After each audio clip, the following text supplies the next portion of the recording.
Şu an Doğu Türkistan'da neler oluyor bilginiz var mı? Yok ama bildiğim her Ramazan olduğu gibi Filistin'de hani Filistin olsun, Doğu Türkistan olsun buralarda şiddet altında geçtiğini biliyorum.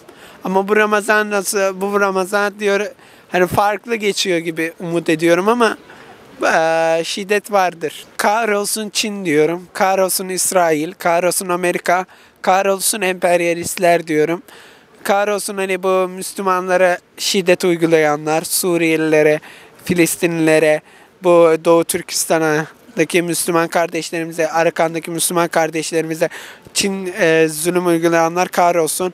Allah'ın izniyle de bu devletimiz, bu devlet başta olduğu müddetçe Rabbim inşallah yardımcıları olacak.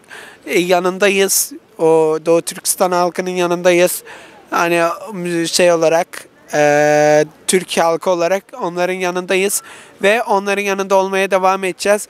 Bu emperyalistlerin de Rabbim inşallah şu orucun yüzüsü hürmetine, şu mübarek Ramazan'ın yüzüsü hürmetine kahru perişan eylesin diyeceklerim bu kadar.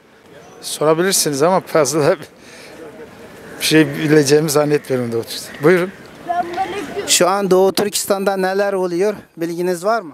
Evet biliyoruz, haberlerden takip ediyoruz bildiğimiz kadarıyla bir zulüm altındalar. Anlatabilir misiniz biraz? Vallahi dua ediyoruz, elimizden gelen bir şey yok onlar için. Allah yardımcılar olsun bütün Müslümanların da. Üzülüyoruz, dua ediyoruz. Tüm dünyada Müslümanlar Ramazan ayında mutluluk içinde ibadetlerini yapmaya başladı. Ama Doğu Türkistan'da Ramazan nasıl geçiyor bilginiz var mı? Tahmin ediyoruz. Zulüm altındalar. Bizim gibi rahat olacaklarını zannetmiyoruz. Doğu Türkistan'da insanlar 2017'den beri rahat ibadetler yapamıyor, oruç tutamıyor, namaz kılamıyor, Kur'an okuyamıyor. Genç çocuklar kamplara alınıyor, ceza kampına. Gençler de ceza kampına alınıyor. Çocuklar anne babalardan ayrı tutuluyor. Yani beyin yıkama şeysinde eğitim alıyor. Yani Çin Komünist Partisi olarak yetiştiriliyor. Din değiştiriyorlar. Evet, böyle durumlarda yaşlı ihtiyarlar da rahat rahat ibadet yapamıyor. Kur'an okuyamıyor.